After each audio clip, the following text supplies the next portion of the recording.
अस्सलाम वालेकुम and welcome to ज़ाई farm. आज का वीडियो हम ईटी वैक्सीन के ऊपर बना रहे हैं। ठीक है, ईटी वैक्सीन जो पिछले हफ्ते से थोड़ा हाईलाइट में है। ठीक है, लाइमलाइट में बोल सकते हैं आप। ईटी वैक्सीन उसको 2-3 रीज़न है, इसके वजह से वो लाइमलाइट में आया है थोड़ा। तो मेरा वीडियो बनाने का मकसद ये नहीं है कि किसी को टारगेट करना है या किसी को गलती को बताना है, ऐसा कुछ नहीं है। ठीक है, मेरा काम यही है कि लोगों को जो हकीकत है, सच्चाई है, वो बताना है या उसकी जानकारी देनी है। वो भी मेडिकल से रिलेटेड डॉक्टर या कोई वेट से कंसल्ट करके ही उसकी सच्चाई बताने की मैं कोशिश करता हूँ। ठीक है, तो ईटी वैक्सीन के बारे में ये वीडियो है। एक्चुअली ये ईटी क्या बला का नाम है, ये क्या बीमारी है, ये अपने को पहला समझना बहुत ही ज़रूरी है। ठीक है, ये है क्या, एक्चुअली क्या चीज़ से होती है और इसको रोका जा सकता है कि नहीं जा सकता है, और इसका ट्रीटमेंट है क्या नहीं है, ये पहला आपको स्टडी करना पड़ेगा। ठीक है, एक्चुअली या समझना पड़ेगा कि ईटी एक्चुअली है क्या, ये क्या बीमारी है। ठीक है, तो इसके नाम में ही इसका एक्चुअली बीमारी का क्या बोलेंगे, उसका एक्सप्लेनेशन है या उसकी जानकारी है। जैसा ईटी का फुल फॉर्म होता है इंटरटॉक्सिमिया। ठीक है, तो उसके नाम में ही इसके बारे में बताया गया है कि ये बीमारी एक्चुअली क्या है, इंटरटॉक्सिमिया। यानी जो भी बकरा खाता है ये तो उसके बॉडी में एक टॉक्सिन तैयार होता है।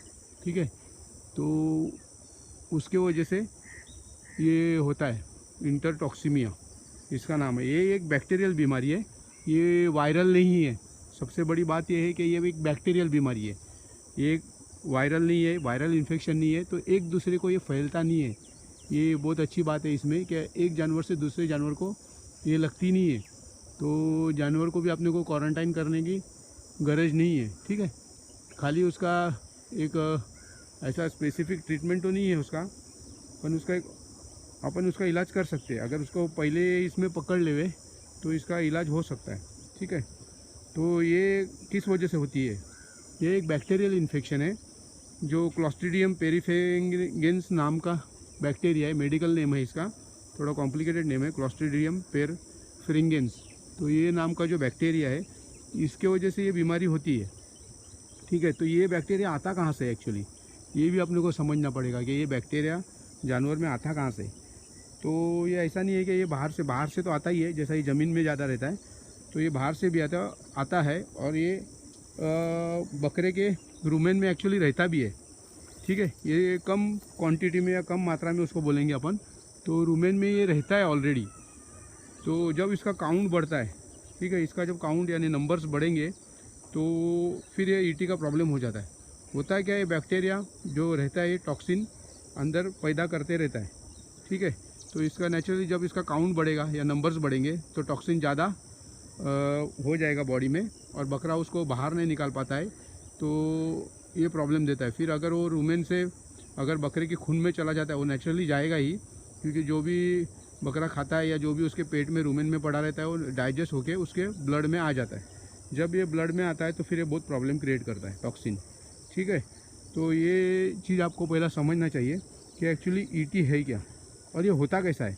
ठीक है, और इसको कैसा अपन कर सकते हैं कंट्रोल में। ठीक है, तो ये क्या होता है, ये अक्सर ज़्यादा मात्रा में खाना खाने से होता है, यानी ज़्यादा ओवर फीडिंग करने से ये होता है ज़्यादा करके।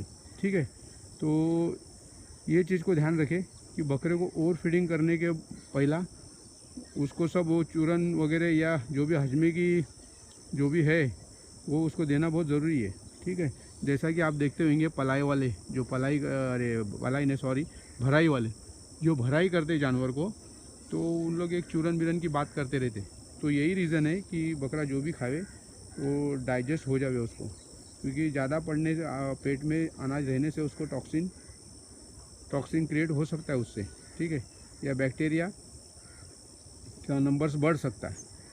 ठीक है, तो ये एक्चुअली होता क्या है, ये मिट्टी में और बकरे के आंतों में भी पाए जाते हैं। ऐसा है, अगर आप जीवाणु की मात्रा को अधिकतम बढ़ती है, इस बीमारी को आप वेलकम कर रहे हैं, यानी क्वांटिटी जब इसकी बढ़ेंगी तो आप बीमारी को वेलकम कर रहे हैं।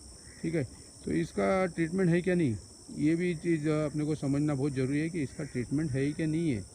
इसका एक्चुअली बेसिक ऑनलाइन ट्रीटमेंट नहीं है, लेकिन इसको कंट्रोल कर सकते हैं अपन, जैसा कम खाना या उसको बराबर से उसका डीवर्मिंग और बराबर से उसका अपन देखभाल करें तो इसको कंट्रोल में कर सकते हैं। ठीक है, तो इसका कैसा है, सिम्टम देख के ही इसका ट्रीटमेंट पॉसिबल है। जैसा इसमें एंड्रोफ्लॉक्सिन या टाइलोसिन ये भी काम करता है। अगर इससे नहीं हुआ तो फिर थोड़ा हेवी एंटीबायोटिक में भी जाने पड़ता है, सेफ्टियोफर वगैरह, सेफ्टियोफर सीरीज़ में जाना पड़ता है, जो भी सेफ्टियोफर जनरेशन के है ड्रग्स उसमें जाना पड़ता है। फिर उसके इंटेस्टाइन में भी सूजन आ जाती है तो उसको मेग्लोडाइन यूज़ करना पड़ता है।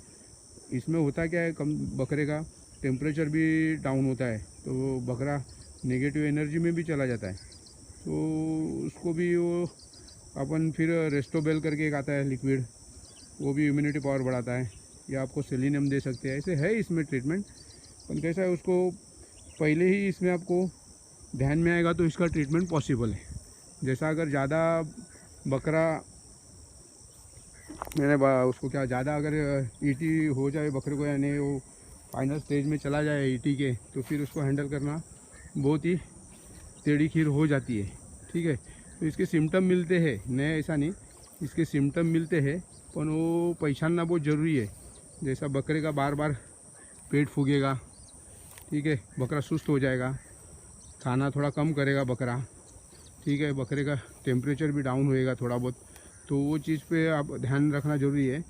तब ये समझने का ये सिम्टम थोड़ा बहुत नियर अबाउट ईटी का हो सकता है। ये ज़रूरी नहीं कि ईटी ही है। जैसा पेट फूलेगा तो ये समझना भी गलती हो जाएगी कि बकरे को अपना ईटी हुआ है, तो ऐसा नहीं है, क्योंकि उसके सिम्टम थोड़े अलग है। जैसा हाथ में खून भी आएगा, लेंडी के साथ बकरे के लेंडी में खून भी आ सकता है, ठीक है, पेट फूगेगा, बकरे के मुंह में से बूंद बूंद करके पानी भी गिरता रहेगा। जब ज़्यादा उसको टॉक्सिन हो जाएगा तो उसके मुंह से लार बोलेंगे या सलाइवा जो भी है वो टपकता है, तो इससे भी अपने को पता लगेगा। ठीक है, ये छोटी छोटी चीज़ें हैं, तो इस पर ध्यान देना बहुत ज़रूरी है। ठीक है, तो ये चीज़ पे आपको बहुत गौर से ध्यान देना है। बकरे को ओवर फीडिंग करने से बचे, ठीक है, उस पर अच्छा उसके डाइजेशन को जो चलेगा वो उस पर यूज़ करो, जैसा बत्तीसा हुआ, काला नमक हुआ, सेंधा नमक हुआ, ठीक है। और डीवर्मिंग पे बहुत ज़्यादा फोकस करना पड़ेगा अपने को, ठीक है। तो डीवर्मिंग अच्छे मेडिसिन से करने की कोशिश करो, ठीक है। इसमें कंटेंट जो आता है फास्मिन आता है, एक इंटास कंपनी का न्यूज़ाइट प्लस करके आता है, जो मैंने यूज़ किया था और इंशाल्लाह भी मैं आगे यूज़ करूँगा वो, तो उसको भी अच्छा रिज़ल्ट है, ठीक है। तो ये है चीज़ें इसमें ध्यान रखने की, और ये वैक्सीन से ही इसका रोकथाम हो सकता है, ठीक है। तो इसके वजह से इसको वैक्सीन ही करना पड़ेगा आपको। ईटी का वैक्सीन बहुत ज़रूरी है, इसके बिना आपको छुटकारा नहीं है, क्योंकि ये साइलेंट किलर है एक, ये आपको मालूम नहीं पड़ेगा। ये डिजीज़ जब आएंगी तो आपको मालूम नहीं पड़ेगा कि एक्चुअली बकरे को क्या हुआ है, और कुछ मिनटों में बकरा मर सकता है इसमें। ये बीमारी ऐसी है कि आपको वक्त नहीं देंगी ज़्यादा, ठीक है, कुछ मिनटों में बकरे का काम तमाम हो जाता है, ठीक है। तो उसको वैक्सीन ही बहुत ज़रूरी है। वैक्सीन 6 महीने में इसका वैक्सीन होना बकरे का ज़रूरी है। तो एक रक्षा का वैक्सीन आता है ईटी का, ये ध्यान में रखो कि ये जैसा मेरे हाथ में है रक्षा का, ये ईटी का वैक्सीन है, तो ये इससे आपको वैक्सीन करना है, ठीक है। ये रक्षा कंपनी का है, क्लोस्ट्रीडियम पेरिफेरल्स वैक्सीन। ये प्लेन ईटी है, ये भी आपको ध्यान में रखना पड़ेगा कि आपको प्लेन ईटी से ही वैक्सीन करना है। ईटी प्लस टीटी इसमें काम नहीं करता है ज़्यादा, क्योंकि वो वैक्सीन जो है वो बड़े जानवर में काम करता है। तो आप कोशिश करो कि आप प्लेन ईटी का ही वैक्सीन लो, मिलता है, अवेलेबल हो जाता है उसको, या नहीं रहेगा तो आप बोलो तो मंगा के दे देगा, ठीक है, कोई भी शॉप वाला। तो ईटी का प्लेन वैक्सीन लेने का काम करो, और इसका डोज भी इसके ऊपर लिखा हुआ रहता है, ठीक है। इसका डोज भी देने का है, वो भी आपको दिख सकता है कि शीप एंड गोट्स को 2 ml बाय सब कंटेनस रूट, यानी 2 ml आपको सब कट में देना है, ठीक है। तो ये ध्यान रखो कि आप प्लेन ईटी का ही वैक्सीन मंगाओ, ईटी प्लस टीटी का यूज़ ना करो, ठीक है। तो ये चीज़ें हैं वैक्सीन के बारे में, तो ये ज़रूरी करना वैक्सीन, ठीक है। और कैसा करते मैं आगे आपको वीडियो में बताता हूँ, ठीक है। ठीक है। जैसा वही वही इसका भी वही प्रोसीजर है, जैसा पीपीआर अपन ने किया तो वही तरीके से करते हैं वैक्सीन। आपको कोल्ड चेन मेंटेन करना पड़ेगा, यानी आइस बॉक्स में लाना पड़ेगा और वही हिसाब से सब कट मारना है अपने को। पर यही है कि पीपीआर 1 ml मारा जाता है और इसको आपको 2 ml मारना है। ये चीज़ ध्यान रखिए कि आपको 2 ml सब कट मारना है इसको, ठीक है। तो ये आसानी से काम हो जाता है, कोई इतना इसमें कॉम्प्लिकेशन नहीं है। ये और एक इसमें एडवांटेज है कि एक प्ले की बोतल आती है ये ईटी की, तो इसको ऐसा नहीं है कि आपको मिक्सिंग करना है जैसा पीपीआर का रहता है, वैसा इसमें नहीं है। इसमें ऑलरेडी सब मिक्स हुएला ही है। तो एक प्लेन बोतल आएंगी ईटी की, तो आपको लेना है और सबको टूट से 2 ml से आपको इसका वैक्सीन करना है, ठीक है। तो आगे वीडियो में हम बताते किस तरह से आपका वैक्सीन आपको करना है, ठीक है। एक और चीज़ इसमें आपको ध्यान में रखना बहुत ज़रूरी है कि इसका बूस्टर डोज है, ईटी का बूस्टर डोज है, ये ध्यान में रखना बहुत ज़रूरी है। ये आम जैसे दूसरे वैक्सीन के जैसा नहीं है, इसको बूस्टर डोज ज़रूरी है।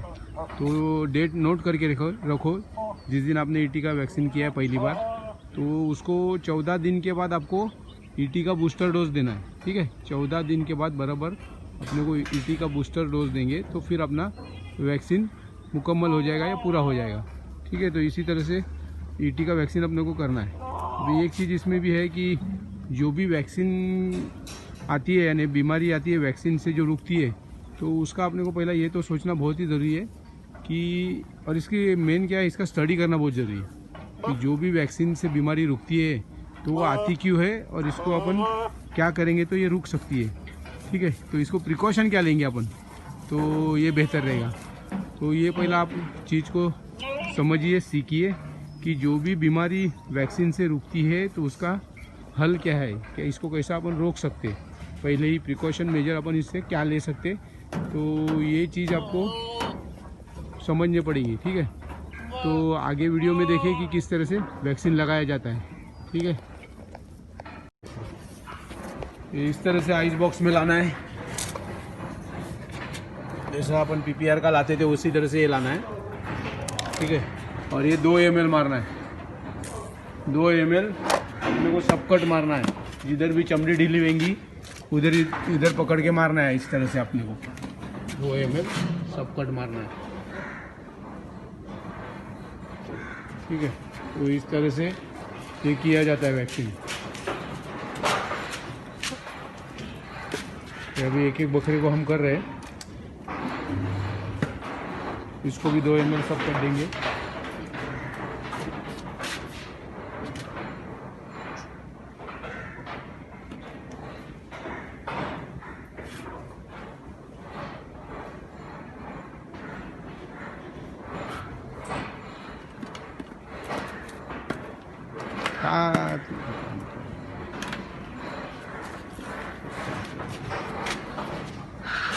आराम के साथ, आराम से, फुर्सत से, घाई करना नहीं बिल्कुल, और इस तरह से आपको मारना है, ठीक है। तो जैसा आपने वीडियो में देखा कि किस तरह से वैक्सीन करते हैं अपन ईटी का, ठीक है। तो कोई इतना कॉम्प्लिकेटेड नहीं है, बहुत आसान तरीका है ये ईटी का वैक्सीन करना। तो इसी तरह से अपने बकरों को ईटी का वैक्सीन ज़रूर करें, ठीक है। और हो सके तो दूसरे दिन उसको लिवर टॉनिक भी दो, ऐसा कोई ज़रूरी नहीं है, अपन हो सके तो उसको लिवर टॉनिक देने की कोशिश करो, ठीक है। ताकि वैक्सीन का थोड़ा बहुत तो स्ट्रेस आता ही है, जैसा बुखार आएगा बकरे को, हल्का सा बुखार भी आ सकता है, ये ज़रूरी नहीं है पर आ सकता है बुखार, तो उसमें कोई घबराने वाली बात नहीं है। अगर बुखार आवे तो उसको खाली अपन यानी पेन किलर या टेम्परेचर कम करने की दवा दे सकते, एंटीबायोटिक देने की गलती ना करे, ठीक है। कोई भी एंटीबायोटिक दवा देने की गलती ना करे, नहीं तो फिर अपना वैक्सीन फेल हो सकता है, ठीक है। तो इसमें कोई घबराने वाली बात नहीं है। तो इस तरह से अपनी ईटी का वैक्सीन हो जाएगा, ठीक है। तो आराम से ईटी का वैक्सीन करें और सेफ़ रहिए, तो जानवर को कोई भी मसला नहीं आएगा, कम से कम ये बीमारी से तो आपको अल्लाह के करम से छुटकारा मिल जाएगा, ठीक है। तो इसी तरह से ये ईटी का वैक्सीन किया जाता है। तो यही चीज़ आपको बताने की थी। तो इसमें यही है, क्या आराम से काम हो सकता है इससे, और कोशिश करो कि जैसा मैंने बताया प्लेन ईटी का ही वैक्सीन लो, ईटी प्लस टीटी का ना करो। अगर डॉक्टर बुलाते और डॉक्टर भी अगर ईटी प्लस टीटी का कर रहा है तो उसको ये बताने की कोशिश करो या उससे जानकारी लो, ठीक है। तो कोशिश ज़्यादा से ज़्यादा करो कि आप प्लेन ईटी का वैक्सीन लेके ही करो, तो ये बेहतर रहेगा मेरे हिसाब से, ठीक है। तो ये वीडियो यहाँ ही ख़त्म करता हूँ क्योंकि मेरे वीडियो बहुत लंबे हो रहे हैं।